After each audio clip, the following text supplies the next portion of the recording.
This is the Detroit Sports Podcast Network. What's up, Detroit sports fans? Welcome to the Fan Report, a show made by fans for fans, powered by the Detroit Sports Podcast Network. I'm Nick, and with me is Andrew's going to give us this week's topics. The NFL free agency negotiating period has officially begun, and the Pistons are winning basketball games. It's a Fan Report. So I wanted to kick things off this week talking about the basketball team here in this town. Before we switch on over to the football team, I feel like there's just a little bit more excitement with the basketball team. I mean, obviously, there's a lot of excitement with the Lions in terms of free agency kicking off, and I believe they consider it the legal tampering period.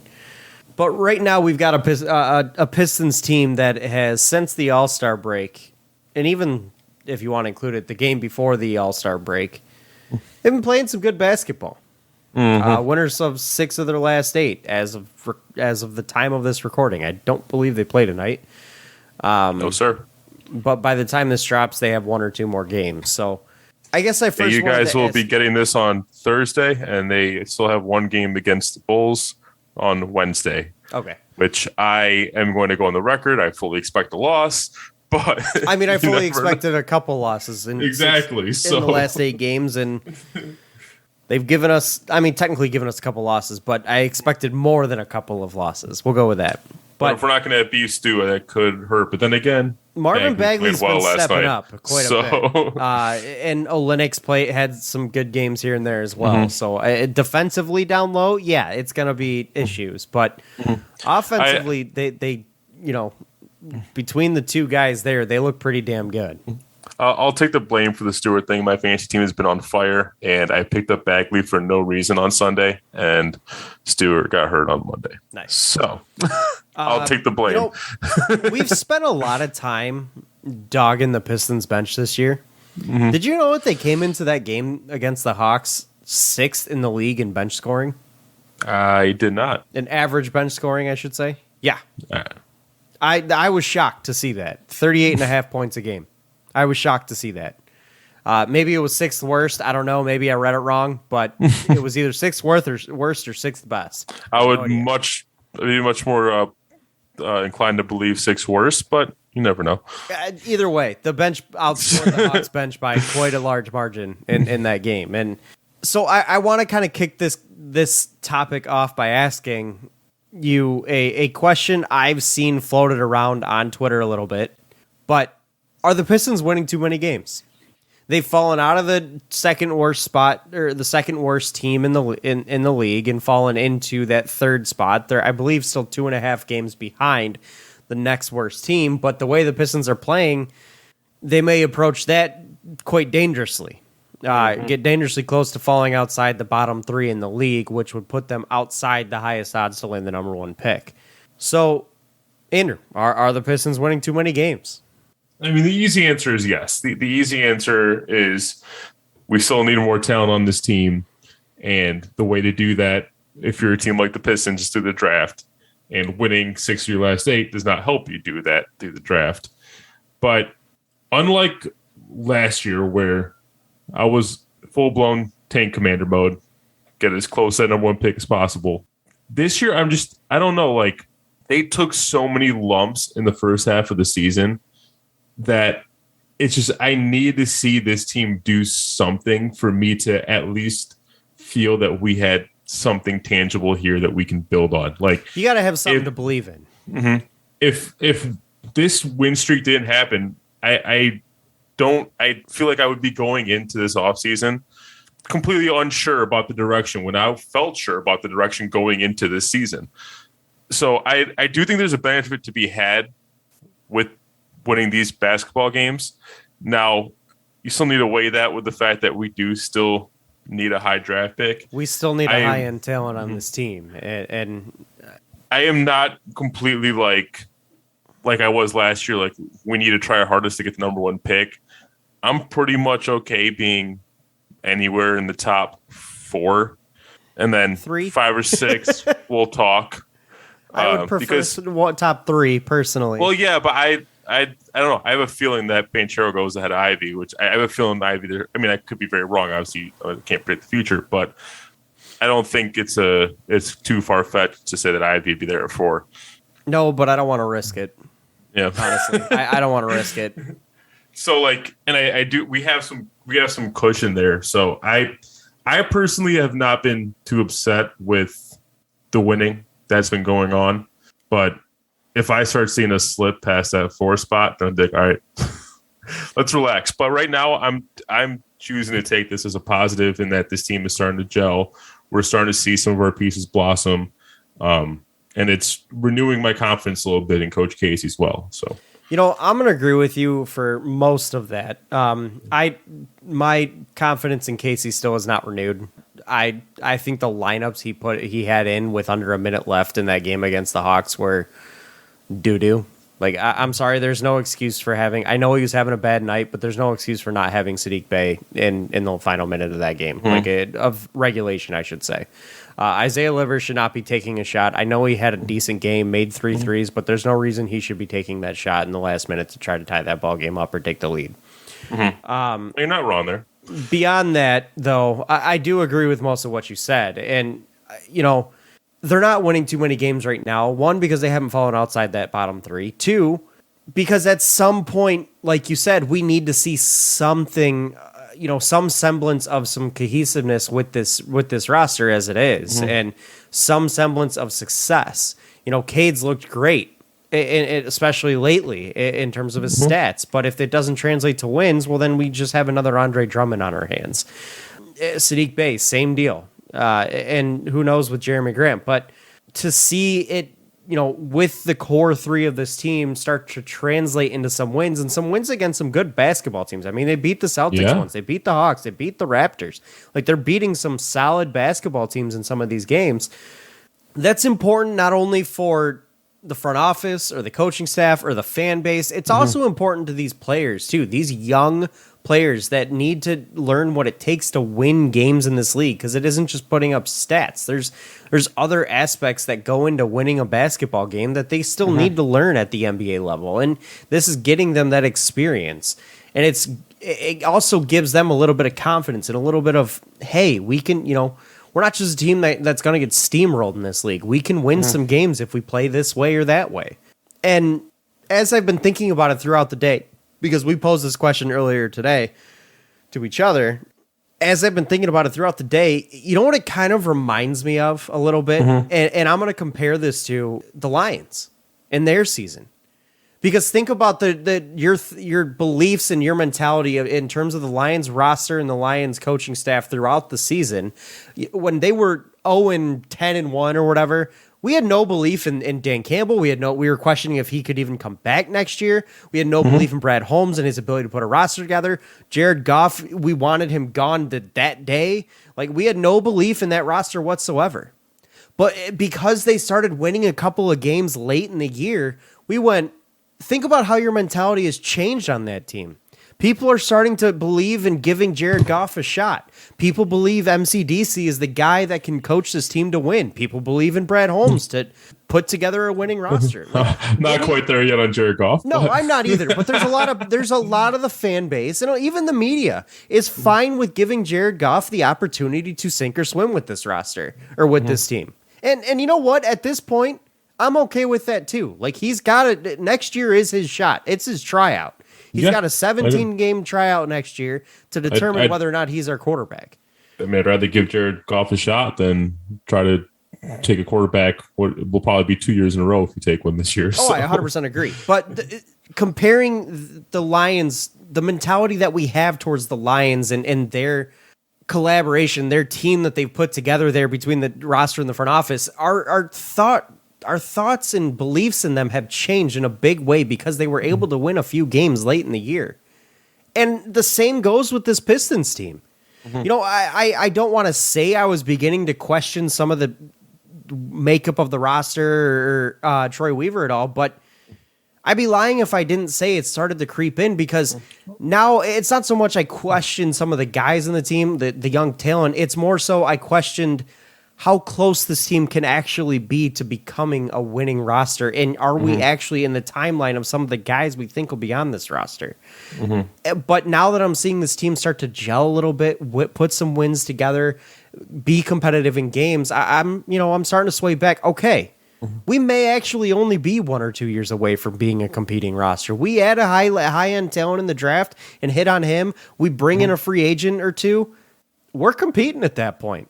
And frankly, these wins have kind of pushed that mentality and that belief along that, hey, we're a little bit closer than we may have thought just a few weeks ago. I also think one of the most impressive things about this current winning 6 of the last 8 that we're seeing is the fact that it came on the heels of us losing 8 straight, most of them by double digits, and the only 2 of those games that weren't by double digits were by 9 points. Like, we were getting blown out on a nightly basis for 8 straight games. And this is the part where I said I wanted to give some props to Casey is his ability to get the team still bought in and locked in. And on the heels of that, turn around and win 6 of the last 8 against some really good competition. And the other thing is, I really do feel like Jeremy Grant's making me eat my words. It doesn't change what I'm saying for the offseason, but he's really making me eat my words about him not being able to coexist with Saddiq Bey. That was he's been moving the ball a little bit better. Because you and I both have been very against the Pistons bringing back Jeremy Grant for next year, and because of the fact that we didn't think he was going to be able to coexist with this roster as it was, well, they're kind of proving us wrong. Yeah. And the way that they've played, because we've watched them win in winning games, all 3 of them between Cade, Saddiq, and Jeremy Grant are playing very well.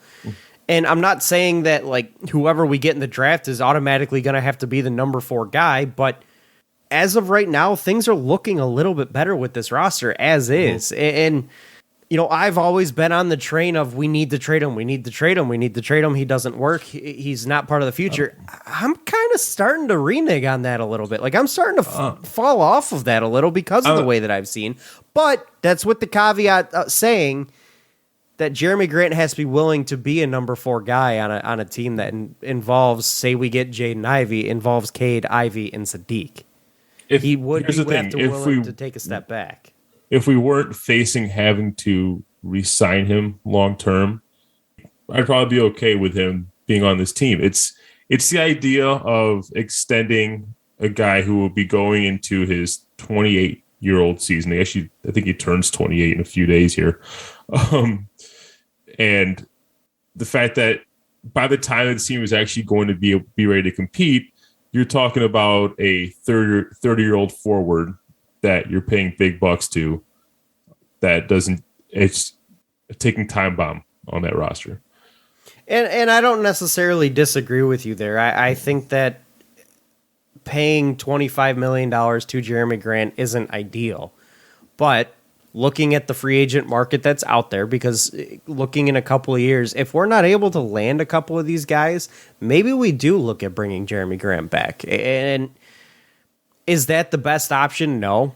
But I don't know. Like it seems like I'm a little bit more open to the idea of him remaining on this team for a little bit longer than I was 3 weeks ago, because this is actually working right now. Yeah, it's a weird thing. This is why I did not expect to see this, and then I expect to be here today talking about this. Right. But like, that's the odd thing too. Like with this free agency class, it's a pretty shallow pool of free agents. Like this is why a lot of people are targeting 2023, not 2022.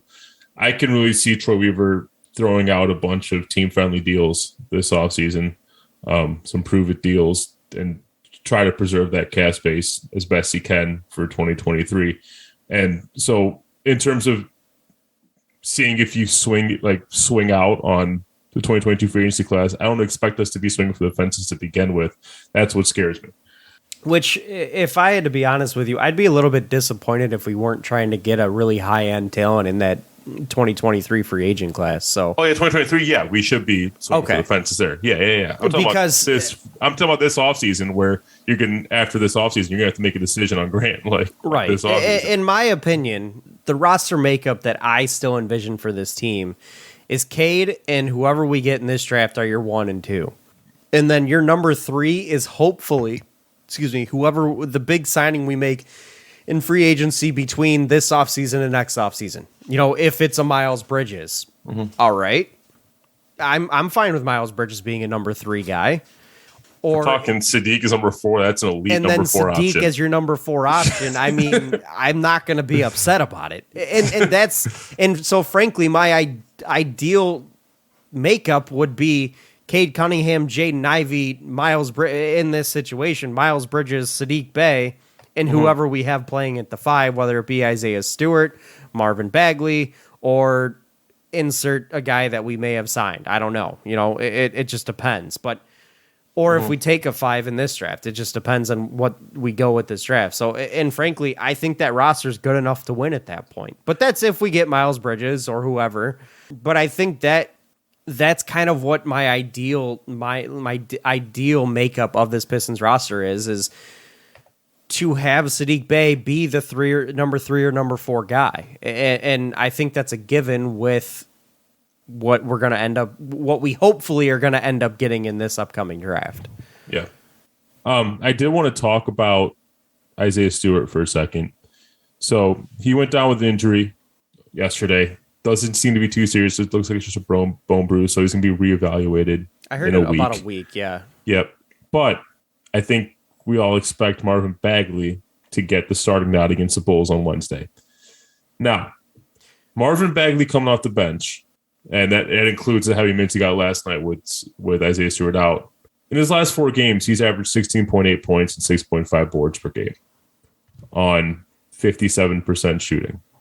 If he puts up comparable numbers in place of Isaiah Stewart for the 2 or 3 games he'll probably be starting, are you considering starting Marvin Bagley rest of season? No, and here's why. Isaiah Stewart, even though the numbers aren't as good as Marvin Bagley's have been, I mean, Isaiah Stewart definitely does not score anywhere near as much, and he rebounds maybe a little bit better, but about equal. Let's just go with that. Isaiah Stewart also is a really tough rim protector, even though he's a little bit undersized. He alters a lot of shots. He gets up and blocks some shots. Like he's a plus rim protector in this league, and Marvin Bagley, he isn't.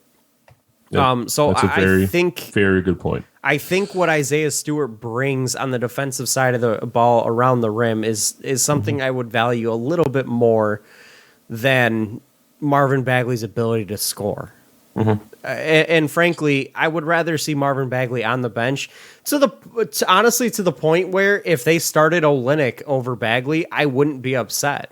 Like I would. Because he just you like Bagley punishing those backup bigs. I really do. Like he's good at it, and it works out great. Like the bench has been so much better since Marvin Bagley has been put into that rotation. Like it's so much better, and he's a huge reason for it. So, I'm not saying don't start him at any point the rest of the year, and he is obviously deserving of a shot to, at least get the starting minutes with Isaiah Stewart down. But I don't know. I think I would still lean Stewart to start the rest of the year. One, because I want to get this guy going and get him more confidence and get him showing what he can do. He did it last year. Let's see it again. And 2, I think Isaiah Stewart, just defensively speaking, at that position is a better fit for the starting unit. I will say, if I have to, Killian Hayes, do we know what happened to him at the end of the game? I saw him get hurt. A little bit of friendly fire. I think he took a knee. Yeah, I saw that. His hip. But I couldn't tell if he just got knee in the nuts and then just couldn't breathe for the rest of the game, or if this is an actual serious injury that we have to be worried about. I think they're just giving him time to let it be figured out. I don't think we're going to hear anything. Fantasy Pros is calling it an adductor injury and saying he's questionable, but that's not where I saw him get hit. So it looked to me like he got hit in the head, like he got kneed in the hip. Okay, which I thought it was either groin or thigh. That's what it looked like to me. Yeah, but it looked to me like it was his hip. But either way, if I have to see extended Corey Joseph minutes against the Bulls on Friday, I'll be honest with you, and no Isaiah Stewart, this is going to be torture. I'll be honest with you. When I saw Killian Hayes go down, I went, oh God, game over. Trae Young's going to put up 30 points in the 5-minute overtime. Because Killian Hayes was, I don't want to say he was putting the locks on Trae Young, but he was definitely doing a great job. better defensively on Trae Young than Corey Joseph was. I know that was more of a team effort mixed with Trae Young just having an off night, but Killian Hayes was doing much better defensively than Corey Joseph was. So I think we could throw your sister out there and she would do better defensively than Corey Joseph was doing. But still, you're probably right. But either way, I definitely have liked what I've seen from Killian Hayes at times. But I'll tell you, man, and I saw a quote today on yesterday Twitter. Was one of the better games. Yes, and I saw a quote today on Twitter that Dwayne Casey said he wants to see Killian Hayes take thousands of shots during the offseason. 100% agree. He likes the rest of his game, but improving his shot has to be the focal point. And I agree. Could not agree more. To make it in this league, you got to have some semblance of a threat of a shot, and he just doesn't right now. So he needs it. Speaking of post game, do you agree with Dwayne Casey just coming straight out and saying it during the post game that Cade Cunningham should be Rookie of the Year?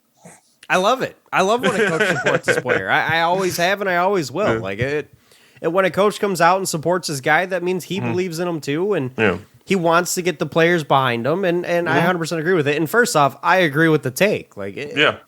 I know Evan Mobley's been great, and to see all these rankings come out that Cade's like 4th or 5th in the rankings, get out of here with that. That just shows you don't watch Pistons basketball. And if you call yourself an NBA analyst and you're not at least watching every team that plays, then you don't belong in your job. I'm sorry. It's your job to watch all of these games.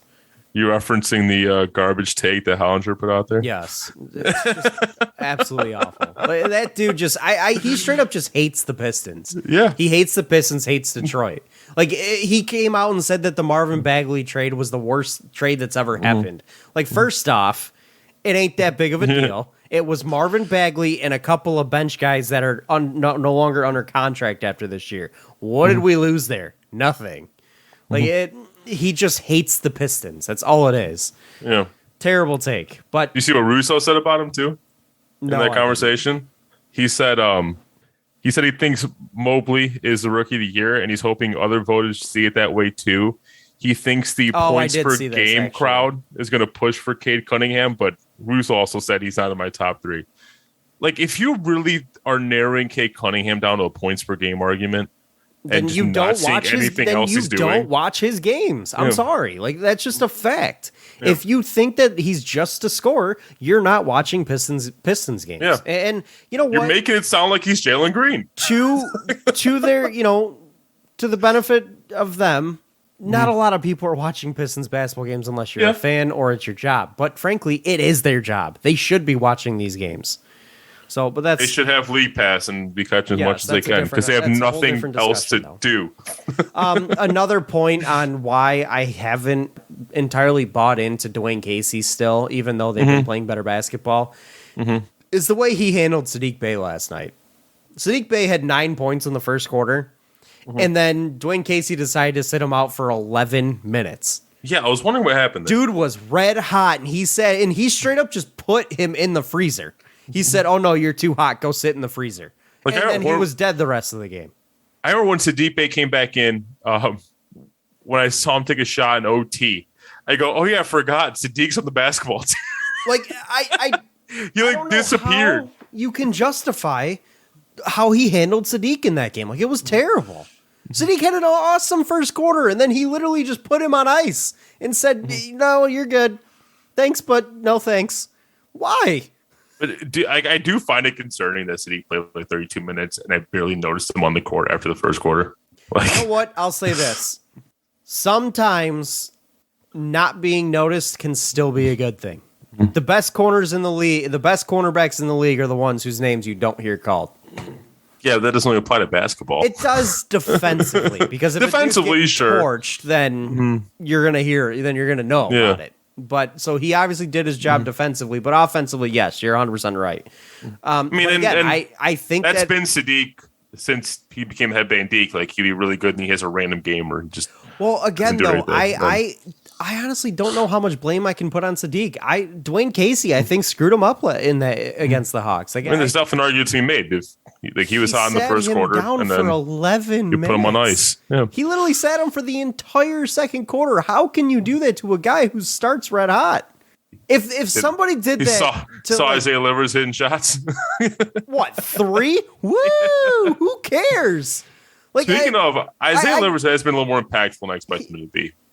I'm just gonna put that out there. I thought he was going to be a net negative. Like we knew going in, we knew the guy could shoot. I still think he's a net negative. That wasn't a question. Like we knew he could shoot. It's just I didn't know. Frankly, he hasn't even done that well. I just didn't know if he would actually. You want to say that? Oh, you just hate Michigan? Fine, I get it. Maybe that is a little bit of my bias here. I've not really been impressed with anything Isaiah Livers has done. He's had, he hit three threes in the last game. Woo.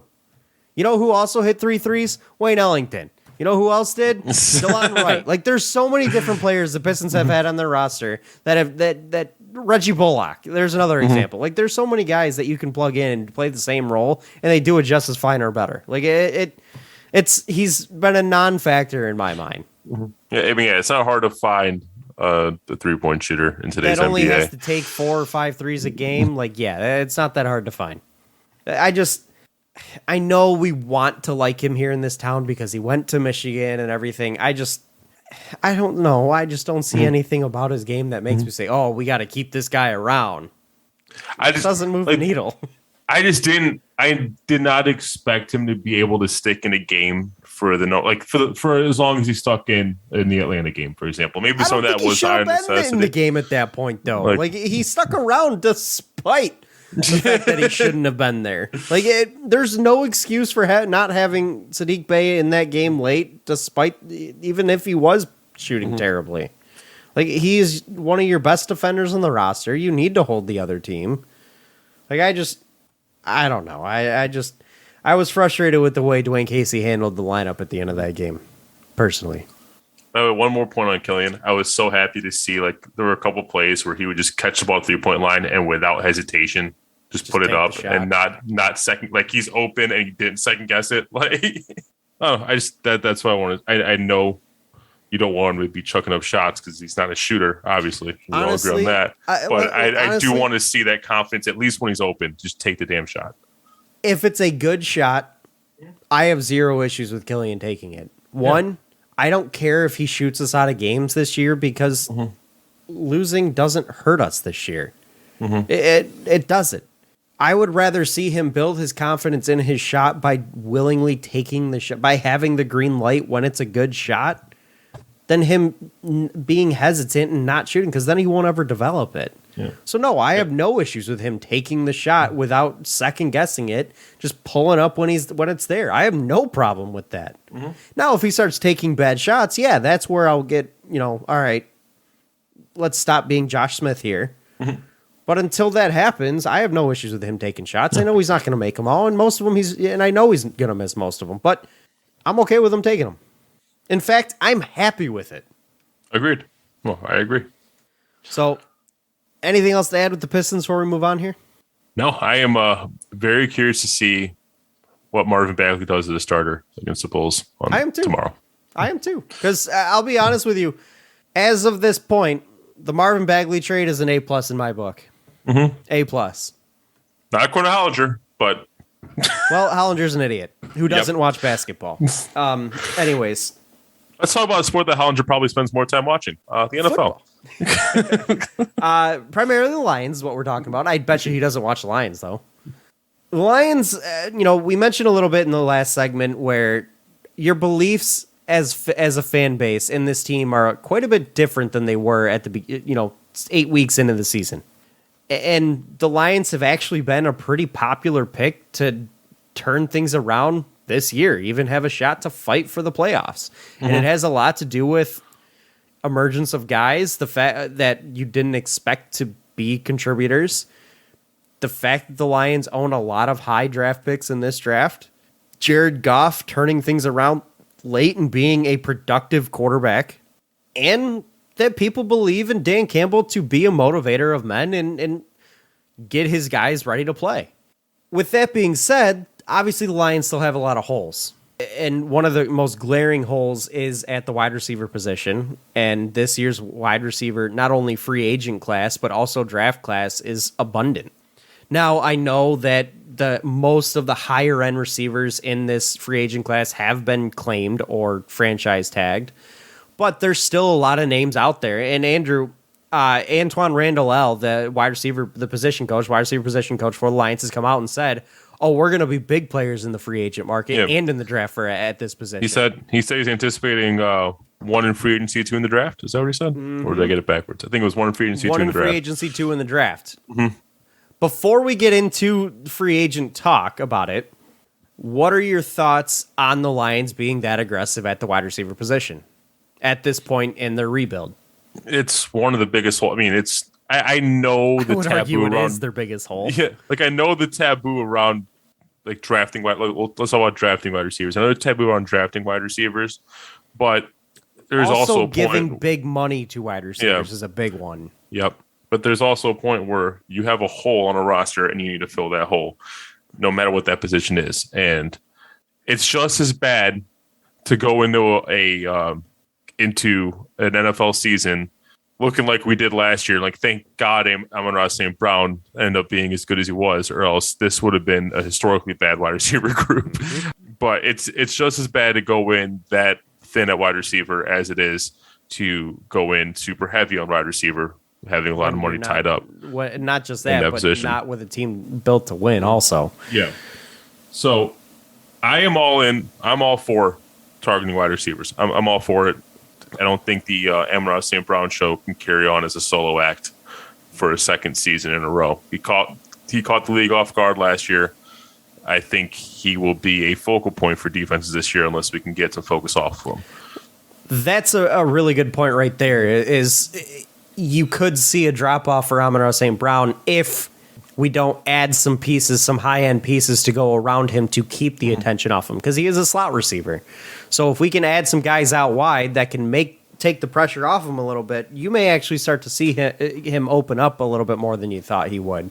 Mm-hmm. And the Lions have started the process of going after a receiver in free agency, and they did, and by that I mean they re-signed Josh Reynolds for a couple of seasons here.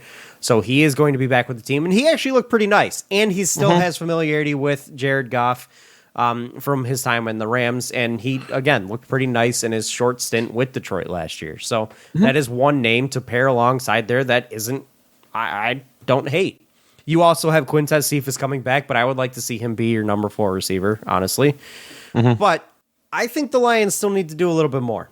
And so does Dave Burkett of the Detroit Free Press, who came out and said that the Lions are going to be connected with big-name free agent wide receivers, and to the point where I believe it was either Dave Burkett or another beat writer came out and said that the Lions brass were actually speaking with agents of one of the big time wide receiver free agents, and the Lions were not only interested in the receiver, but also are interested in paying him exactly what the receiver is asking for in the open market. Now, I don't know how much of that you believe, but with that being said, like we mentioned, the free agent draft class is very deep this year. You have a lot of names coming out there that are high end. You said the free agent class, or you said free agent draft class? So you're talking about free agent draft? You lost me. So, okay.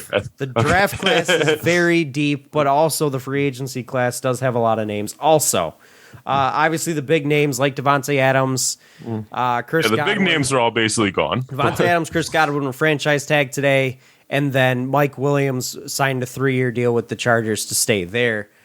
But there are still some intriguing names on this list, and one of which has local ties, and that is Allen Robinson. He's 28. He's 28 and a half years old. He's never really had a great quarterback in his career, but he's still been very productive. He's a guy who has some size that can help you out wide, and size is really something that I think the Lions need to focus on with whoever they get at the wide receiver position, be it through the draft or free agency, to pair alongside there. He is going to be expensive, though. I mean, he's going to command upwards of 15 to 20 mil, and that is going all in on a receiver. But the other names that are out there, Will Fuller's a UFA, Jamison Crowder, Juju Smith-Schuster. I know he had a bad year, but he could turn things around. You could actually get him at a decent discount. Keelan Cole, DJ Chark is a name that's been thrown around a lot. He's a huge receiver, 6'4". He is coming off of an ankle injury. Personal favorite target. DJ Chark? Yeah. My top two are A-Rob and Chark. Chark coming off of the ankle injury isn't one that I'm all that worried about. Allen Robinson is a guy that is a stud no matter where he plays and what quarterback he's with. Guy just always manages to get open. What do you mean? What do you mean? You're really going to blame Allen Robinson for his time in Chicago? No, I blame him not being able to get open for his time in Chicago. And the fact that... No. There was literally a stat that came out that he was the most open receiver in the NFL. The quarterback just could not hit him. I don't know if it was last year or the year before, but he literally put out there was a statistic that said he was able to get open more than any other receiver in the league. Then why was Dalton able to hit everyone else on that roster? Maybe they just didn't have a good rapport. And Dalton sucks. He does. It's not like anybody else on the roster had a good year. No receiver had a good year on that team. I feel like Allen Robinson is one of those guys that's never had a good quarterback to work with.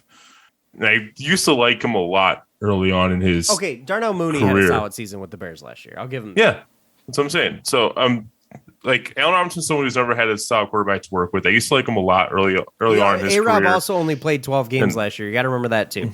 I know, but it's become a thing for me with Allen Robinson where like at some point you got to show me something. Like he has solid seasons. Something. He has solid. He had his best season was his second year by far, 100%, 1,400 yards, 14 touchdowns. Blake Bortles didn't even look like Blake Bortles that year. It was a very weird year with Jacksonville. But he has two other 1,100 plus yard seasons. Yeah, and those were very much volume. He was like the only receiver on that football team in Chicago. Okay, and, who cares? He's still produced. And two, we barely found the end zone. Like the fact that he was able to put up 1,400 yards with Blake Bortles as his quarterback, or 1,250 yards with Mitch Trubisky. I'm telling you, that was not Bortles. I still refuse. That was some alien invaded Bortles' brain. Okay, well, made him a good quarterback for the other years with the Bears were Mitch Trubisky.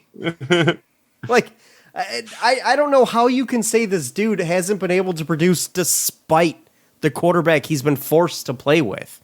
Like, what is there to be upset about with Allen Robinson's career other than the fact that his quarterbacks that he's had were garbage? Yeah, he's had garbage quarterbacks. I don't know if I want to take a risk with a guy who can still produce with a garbage quarterback?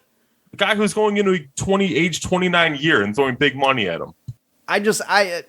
I'm failing to see what he was still the third best receiver on the Bears last year, despite only playing 12 games. Third best pass catcher, second best receiver on the Bears, despite only playing 12 games. Who were the top two? Darnell Mooney, and then who Cole was that? That's the only other pass catcher that had more yards than Allen Robinson. Who's the I'm trying to see like a name of the receiver on the Bears behind them. Denier Bird, and then Marquise Goodwin. Oh yeah, Marquise Goodwin was on the Bears. 313 yards for Marquise Goodwin. He didn't do anything. No. They sucked. That Bears offense sucked in general. But yes, it did. But a lot of it had to do with the fact that they didn't have a consistent quarterback for more than 4 weeks out of the year. Like it was a bad offense. But regardless, I think you're not giving Allen Robinson enough credit here. He put a back-to-back 1,100, like a 1,200 and an 1,100 yard season with Mitchell Trubisky as his quarterback. Like, what are we upset about here? I just really feel like that was a lot of volume in the fact that he was literally the only receiver on that offense in 2019 and 2020. Wonderful volume. Darnell Mooney didn't emerge until late 2020. You know why it's not just volume? Because he also averaged 11.7 and 12.3 yards per catch. That's right along with his career averages. It's a little bit on the lower side, but it's not, it's not the 17 and a half he put up in 2015, But that's not terrible. He changed the type of receiver he was. He's less downfield threat, more possession. A lot of receivers do that as they get older. But, like, would you rather a guy like Juju Smith-Schuster who is garbage despite having a Hall of Fame quarterback? Granted, Ben Roethlisberger's been less than Hall of Fame in his later end, but I'd still take Big Ben over whatever garbage. Yeah, no, I definitely don't want Juju. Like, don't get me wrong, DJ Chark is probably the guy that I would want the most out of all of this. I will say, like, the ankle injury can be a little bit concerning. I don't think it's one that could or is likely to bother him long term, but who knows what type of player he's going to come back as. And there's less of a track record with DJ Chark. He had one good year. One. Yeah, he's younger. That's fine. He also probably will be just as expensive, but he's got less of a track record of success. He has a very similar story to Allen Robinson. I mean, very similar numbers first 3 years as Allen Robinson. Both guys don't have a quarterback because Trevor Lawrence had the year he was Trevor Lawrence, DJ was hurt anyways, but even before that didn't really have a quarterback to throw him the ball. But I think there's two things I value about DJ Chark over Allen Robinson. One, size. He does have added size, and two, youth. I can justify paying DJ Chark for, let's say, 4 years till he basically turns 28. DJ 29. Chark's best season would be Allen Robinson's fourth best. Yeah, Allen Robinson had an insanely good season. Like his fourth best season. He had an insanely good season in 2015. DJ Chark's, I'm not trying to discount the season at 2015. Okay. It would be Allen Robinson's fourth best season. Yeah, on way less volume. That season, no, it's about equal volume to Allen Robinson's 2015 season. 73 catches. To on, Allen Robinson's 80. On 118 targets instead of 151 and 154. Okay, I'm talking about Allen Robinson's 2015 season here. Oh, I'm talking. Oh, I said. But regardless, it's still numbers wise, it's still Allen Robinson's. It would be Allen Robinson's fourth best year. And again, it's not like we're talking about a guy in DJ Chark that has had a long track record of success. No, he hasn't. He hasn't. So I would argue that there is a bigger risk with a guy like DJ Chark than there is with Allen Robinson because of the lack of track record there. It's the fact that you'd still have to pay him that much money. I think it's equal risk, two different types of risk. I don't think it's equal risk at all. I think one is you're tying up proven in this league. You're tying up a bunch of money receiver that'll be 29 years old, start the year next year, and that's the risk with Allen Robinson, and the risk with DJ Chark is small sample size, very small, like 1 year, 3 years, one good year. Like I like DJ Chark. He's probably my number 2 target here, but I'd rather take the proven commodity to put alongside, because you also got to remember, we're probably going receiver in the draft that's going to be a size receiver also. My personal pick is Drake London, but that's a different discussion. But say we get Drake London. Are you really going to put another young, unproven guy alongside that? Because what if both Drake London and DJ Chark never come to put up 1,000 yards together? So then you wasted the 18+ mil a year on DJ Chark and the high draft pick. At least Allen Robinson is a proven commodity in this league, a veteran leader in this league who can teach a guy like Drake London and Amon-Ra St. Brown how to play this damn game. You don't get the veteran leadership by not bringing in a guy like A-Rob. You don't get it with DJ Chark. Yeah, bring in a 24-year-old or 25-year-old DJ Chark is you don't get veteran leadership. I think that is unbelievably important with this roster. You have the exact same risk of maybe they both don't put up 1,000-yard seasons. That's the risk is there either way. I mean, at the very least, Allen Robinson, if he doesn't hit 1,000 yards, at the very least, he's giving the leadership to teach these young guys how to play this game and the secrets of how to be a receiver in this league that DJ Chark I don't think can provide. You got to remember how young this team is. That's what Randall L is for. He ain't going to give it the way that on the field the way Allen Robinson can. I'll promise you that. There's a wholly different situation from a guy that's like comparing a coach who played the game and is coaching from the sideline to how a player who's in the game actively can coach in the game. It's two totally different things there. Yeah, I'm not disagreeing that there's an added benefit to having a guy in the huddle that can coach you up too. I didn't say that to disregard that. You did, though. You said that's what Antoine Randall L is for. That disregards it entirely. But no, I told you that is an advantage of having Allen Robinson is you do have that veteran leadership. I did say that. I think that is probably the most the thing you are undervaluing the most by this argument here. Like, regardless, you don't have to throw big money to get a veteran leader on the field. Like one that's worth a damn. Yes, you do. You can pull what you do with Anquan Bolden, pay him cheap, and just have him here for a couple years. And what the hell is a guy like that going to provide to this team? Veteran leadership, like you just said, veteran leadership on the field. That ain't going to do shit for guys like Drake London. I promise you that. Get a guy. You just said it is for guys so like then we're just wasting money at that point because we're still good. So then we're just wasting money on a guy who's not even going to play. You're going to have to pay that veteran leader probably $7 million a year and pay DJ Chark $18 million a year. You want to talk about tying up assets? Really? That ain't worth it. I'd rather just kill two birds with one stone, pay the $18 million for a guy like A-Rob and do them both. That's where we disagree. Is that I don't think you're killing two birds with one stone, Allen Robinson, because I'm not as big a believer in Allen Robinson as you are. That's where the disagreement lies. I don't know how you can be a believer in DJ Chark and not a believer in Allen Robinson. I don't. The guy has proven to be successful despite the lack of a successful quarterback. I don't care if it's volume or not. He's proven the ability. Literally, there are stats that have come out that have said he's the receiver that gets open the most, more than any other receiver in the league. The quarterback just fails to hit him. That's a huge stat. I mean, I haven't seen that stat, but I've seen it several times. There's a lot of love for Allen Robinson around the league. Let me tell you that.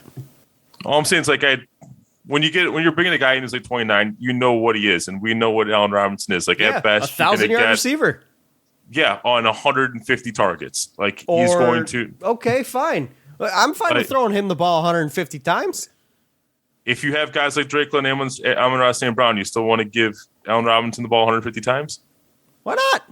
I'll give the ball to him 150 times. Give the ball Drake London 120 times and Amon-Ra St. Brown 120 times. I don't care how many times throw the ball. If we're scoring, who cares?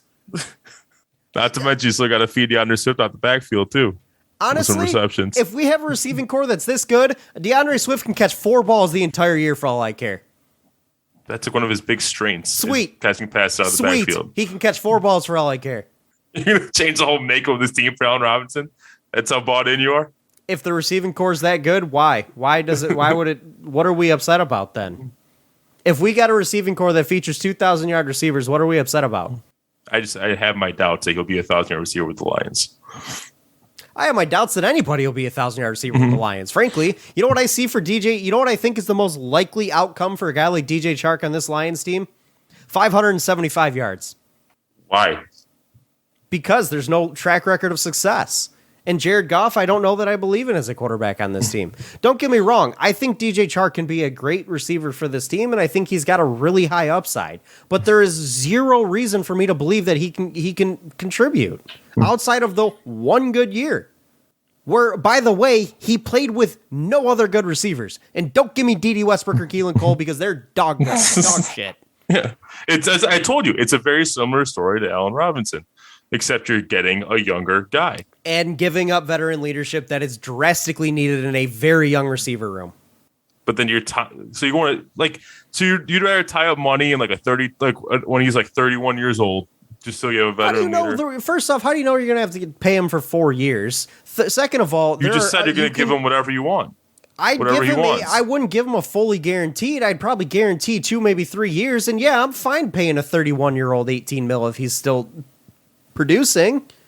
I mean, how many 31-year-olds still produce? Those are only the best. Those are the best of the best. Okay, and Allen Robinson, as of right now, is probably a top 10 receiver in the top 20 receiver in the league. Oof. In terms of what he's done the last 3 years, yeah, probably. Dude, he was up there in probably the top 10 before last year. Oh, come on. How can you say not? 1,250 yards and 8 touchdowns or 7 touchdowns, whatever it was. Dude, just getting 1,000 yards is not the same as it was in years past. When it's Mitchell Trubisky throwing you the ball, it matters. Trust me. And also, you have to remember the other stats that come out about him. He gets open a lot. He was statistically the most overthrown open receiver in the league 2 years ago. And I know you saw that stat because we've talked about it. Because we felt bad for the guy. I've always said I feel bad for Allen Robinson because he never gets to play with a good quarterback. It was also part of the reason I remember when we had that conversation. I told you I don't want him in Detroit because I want to see him with actually good quarterback and not with Jared Goff. Regardless, I think to sleep on Allen Robinson and the value that he can bring to this team is straight up wrong.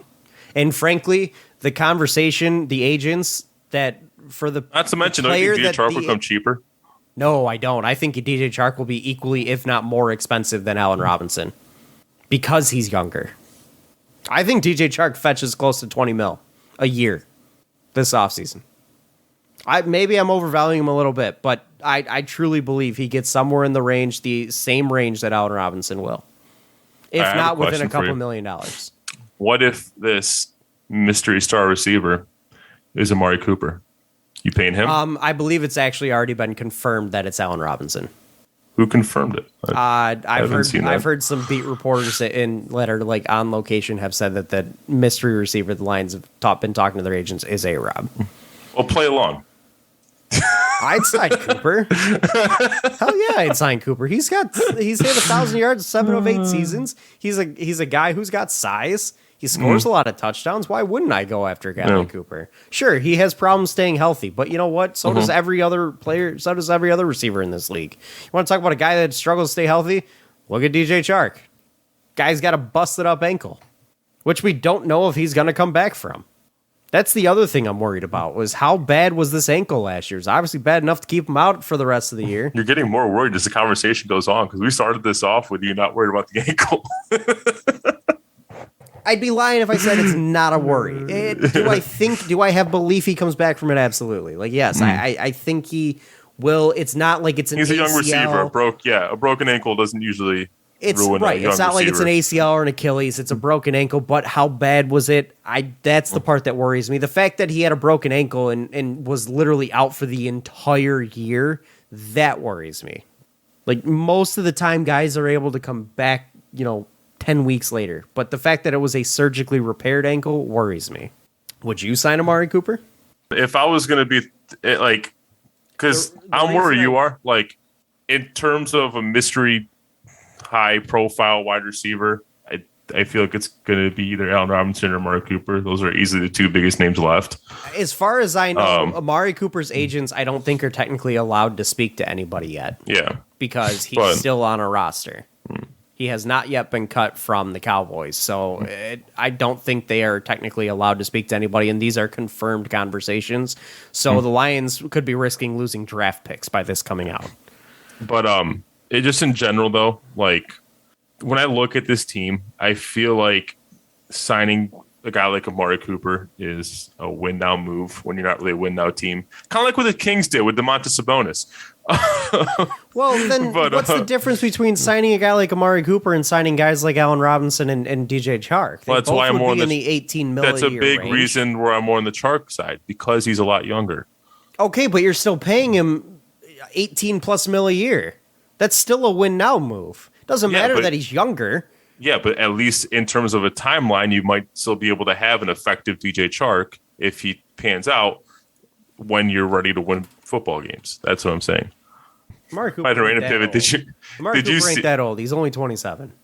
He'll be 30. Yeah, he's 27. He'll be 30 for one season. He turns 28 in June. But I thought Coop was 28 for 27. Okay. No, he turns 28. So he's going into the 28 season. So he's he's what, 1 year younger than Allen Robinson then?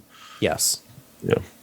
But and then I think DJ Chark is what, 25, right? He's 25. The reason I don't necessarily consider it to be a win now move is because, one, you have the cap space. Two, you desperately need to add, honestly, in my opinion, a veteran leader in that wide receiver room. Because you know damn well the Lions are going to go wide receiver in the draft. Probably grab a couple of them. Well, now you're adding a couple 22-year-olds into a wide receiver room where the oldest player is 23. That's a lot of inexperience. And I don't think that leads to a track record of success. So I think a veteran leader in that room is hugely beneficial because they can point out film. They can point out things in the game. They can teach you how to run this way against this corner. Antoine Randall can't give you the ins and outs and how to beat a specific corner in this league that's beating you up. Why? Because dude hasn't put the pads on in God knows how long. When did Randall retire? Like 2013? Nah, I have no idea. Yeah, it was like 2013. But regardless, like a veteran leader is desperately needed, at least in my mind, in that wide receiver room, and that's why I lean a guy like Allen Robinson, because that's a huge, and he's got hometown ties. Like, dude went to high school. I believe he went to Harrison, didn't he? Or did he go? He went to St. Mary's. Orchard Lake St. Mary's. Yep. 2010 was his last season as a player. So a long time ago, 12 years. But anyways, I want to kind of over a conversation, not really break down who's who and everything, even though we already did. But are you fine with the Lions being this aggressive for a wide receiver? Do you think they need to be this aggressive with other position groups? And hang on, I got another question here. Okay. If we do end up, say we do sign a DJ Chark or Allen Robinson, we do draft a Drake London to go along with Josh Reynolds, Amon-Ra St. Brown, and Quintez Cephas. Do you think that this offense, as built with those pieces, is lethal enough to be one of the upper echelon teams in the NFC? Well, that's my three-parter. And so wait, let me refresh your review. So you said, am I okay with them going heavy on receiver? Am I okay with them going heavy in any other position group? Do you want them to go heavy in any other position group? And if so, which one? And then what was the third part? Third part was if they do go heavy on receiver, say they bring in A-Rob or DJ Chark, and they draft a Drake London or someone along those lines, do you think that offense, as built, will be lethal enough to be for this team to be competitive in the NFC? Mm-hmm. Okay. And do you even want them to be? So to answer your first question, I have no issues with heavily targeting wide receivers. Like I said, it's a major hole on this team. And I'm kind of going to answer the second question in the same breath here. The only way the only caveat I want to put out there is there are other position groups that we do need that you might be able to find more talent in. For example, defensive end, you need edge rushers. There's which some they talented, are likely to fill through the draft. Yeah, but that it could open up your draft a little bit more too, because I'm getting less and less enamored with the two edge rushers at the top of the board. I am too. I'm not going to lie to you. I am too. I will say that Jordan Davis kid, who's not an edge rusher, he's interior, but from Georgia, oh God, does he look like a high quality prospect right now? It lets you open it up a bit. But anyway, so like if you're telling me we could bring someone like Harold Landry in here, for example. Oh God, that sounds nice. But it's like if I had the choice to bring in Harold Landry or throw in giant or huge money at someone like DJ Chark or Allen Robinson or maybe even Amari Cooper, I might leave Landry there. We have a lot of holes in this team, and I just want the best player that I can get to fill those holes. Now, are we going to get someone like Harold Landry? I think he gets franchised by the Titans personally. Exactly. Still, no, they can't. I don't think deadline they passed. didn't. Never mind. Yeah, they didn't franchise him. But so like again, if we deem that the best player we can get in this free agent class is a wide receiver, and we throw big money at the wide receiver, so be it. But if I find out that we did that when we had better players that were interested in signing and we could have grabbed and they didn't do that, then that's where it would rub me the wrong way a bit. But no, I have no issue going heavy on wide receiver. I would like to let them to go heavy on wide receiver. There are other position groups I would like them to go heavy on as well. Where do I prioritize? It's whatever player is better. So you want Simple you want to go best player available in both draft and free agency. Yeah, there's still so many holes in this roster, but the reason I'm saying I'm okay going heavy wide receiver is because that's a big need. So that's why. But does this tell you though that the holes on the offensive side of the ball are more so contained to one position group? Because I don't think they have a hole at running back. I think the offensive line takes the elite status this year. Quarterback. So this group I'm concerned with is wide receiver and the offensive side of the ball right now. So then do you think that this offense could be lethal enough for this team to compete in the NFC next year if they go heavy on receiver? Yeah, assuming whoever you draft pans out. When there's a lot of receivers I like in this draft, so I have a good feeling that if you take a receiver decently early, they will be good enough to make an impact. And assuming you are able to bring in an impact player from free agency to add to this receiving core, yeah, I do feel like will have enough pieces in place to make up for Goff's weaknesses. I think that's the one thing that could bring this down is if Goff can't live up to the pieces that are around him. But no, I would like what I'm seeing, and I'd say more likely than not, you could be looking at a dangerous offense.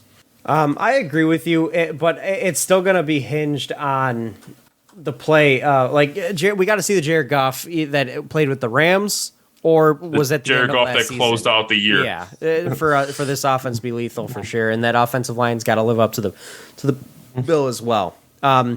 So to answer the questions, also I have zero issue with the Lions going heavy on receiver. It definitely is a serious hole on this team, and the offense you could argue could be complete by adding some receiver pieces to the point where you almost are looking at a very similar situation to what Pat Mahomes stepped into with the Chiefs when he got his opportunity.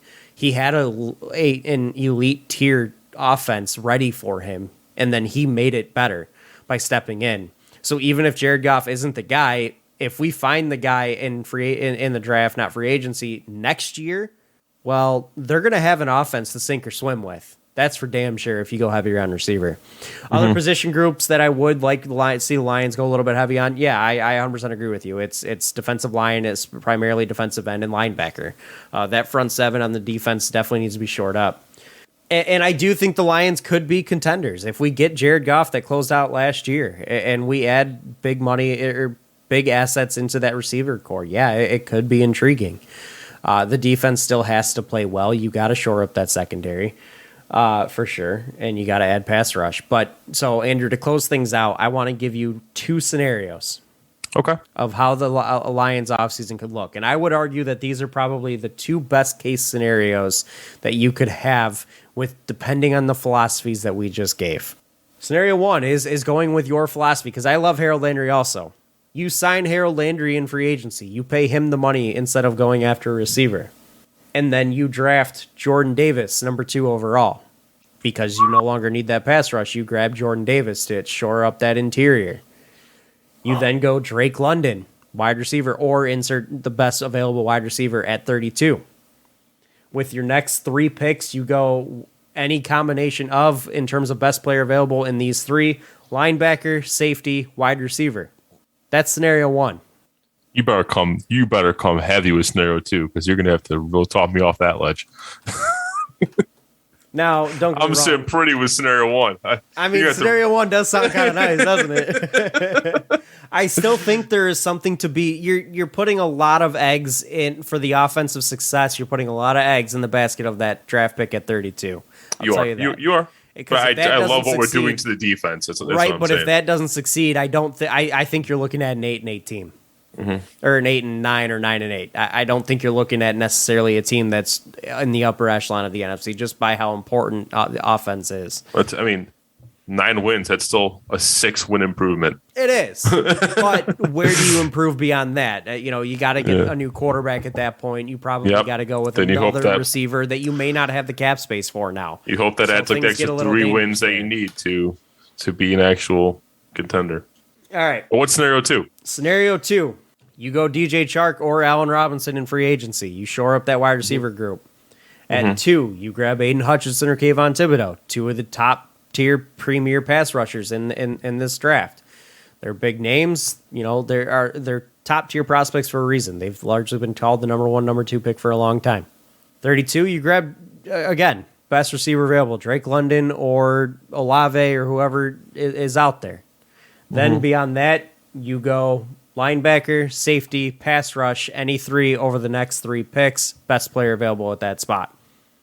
That's scenario 2. I think I lean scenario 1 still. I think I do wonder if I'm starting to like Jordan Smith more than Jordan Davis. More than the 2 edge rushers in Kayvon Thibodeau and Aiden Hutchinson. The ceiling may be higher with Jordan Davis, but I think the bust potential is also much greater with Jordan Davis. Yeah. Also, can you make the argument of drafting an interior lineman at number 2 overall? That's the other. That's a tough argument to make.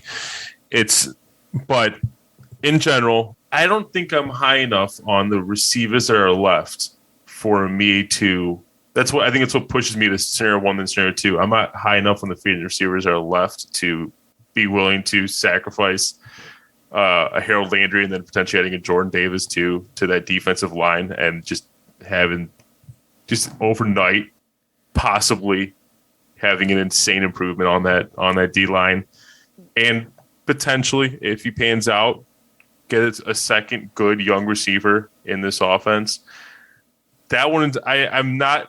The only way to sell me off of that is if I'm sold on the free agent wide receivers, and I'm not as sold on what's left after the franchise tag period went up. So, and that's fair. I think I'm going scenario 1. And my worry about scenario 1 is the amount of bust potential that's there.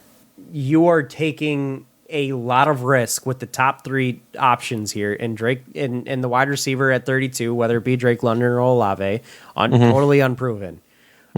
Jordan Davis, totally unproven at number 2, and he's not even regarded as like the consensus 1 or 2 pick in this draft. Like, you could be reaching at that point, and that position makes less of an impact. And then Harold Landry, much like when you give big money to a wide receiver, a lot of times they tend to not pan out. Very much is true with pass rushers as well. We've experienced that with Trey Flowers in a recent scenario. Yeah. Oh, yeah. I'm not saying getting Harold Landry here is an immediate, obviously anything you do, they're still going to have to pan out. I think I would argue that there is less bust potential with scenario 2, but the ceiling could be higher with scenario 1. You know me, I'm a ceiling chaser. Which is fine, but you could be looking at another 3-win football team with scenario 1. I'll be straight with you. Yes, the ceiling is higher, but there is a lot more risk with scenario 1 in my mind. I like Harold Landry a lot, but pass rushers who get big money, because I'll be honest with you, pass rush is 100%, like not necessarily 100%, but like is very much effort based and motor based. And are you willing to just want it more than the guy trying to stop you? And if you get that money, that motivation is no longer there. And Harold Landry's best season, if I recall, by a long shot, was his most recent season. His contract year. He went from being a 5.5 sack guy just 2 years ago to a 12 sack guy last year. Yes, he did have 9 sacks the year prior, but I don't know, man. There's not a long track record of major success with Harold Landry that makes me feel comfortable, super comfortable bringing him in. I like him a lot. He's my favorite pass rusher in free agency, but there are definite worries with putting big money on a guy like that. Now, I'm not an expert on Titans football, but did they have a defensive scheme change 2021 or no? Well, they had the defensive scheme change when Mike Vrabel came into town. So that was way before 2021, but I don't actually think it was. Yeah, Mike Vrabel's been there for a few years. I'll tell you when I thought he's been their head coach since 2018. So it's been a while. I think that's when they had their defensive scheme change. But to give you an idea, the only reason I asked because I was looking at his season by season stats on Pro Football Reference. And in 2019, 2020, he was listed as a right outside linebacker. And then 2021, he just listed as outside linebacker. So I was wondering if they went from a 3-4 to a 4-3 or something. Yeah, exactly.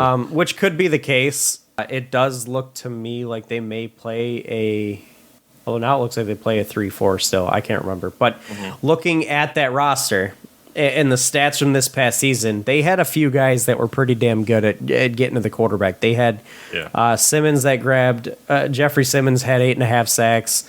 Danico Autry had 9 sacks, and yes, Harold Landry on the team. But playing alongside guys that can put up that type of sack numbers is beneficial for a guy.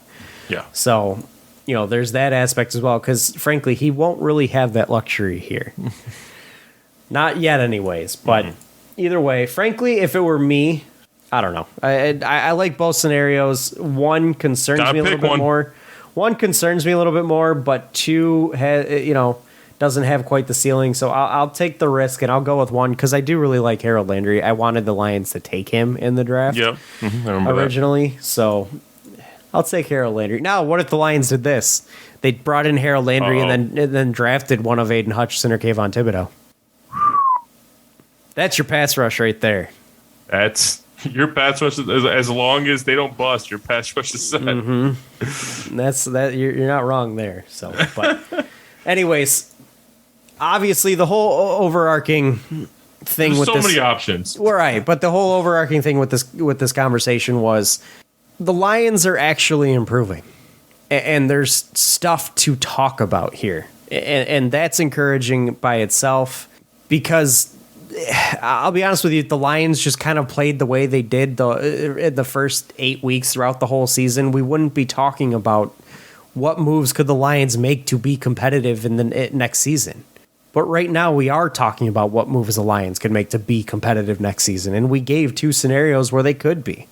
Mm-hmm. Do I expect the Lions to go out and get the premier pass rusher in free agency? No. Do I expect them to go get the premier wide receiver in free agency? No. But the chances are like they have the opportunity. They have the resources available. They've got $20 million in cap space. They've got a chance to make this happen and be competitive next season. It's a whole different outlook than what we thought this team was going to be. I'll just say that. So, but that is going to close it out for this week, guys. Thank you for joining us. Thank you to Detroit Sports Podcast. And Andrew, thank you for joining us, or joining me. I joined all of you. You know what? We're all joining everybody. So, but follow Just a lot of joining going on. Follow us on Twitter at Real Fan Report.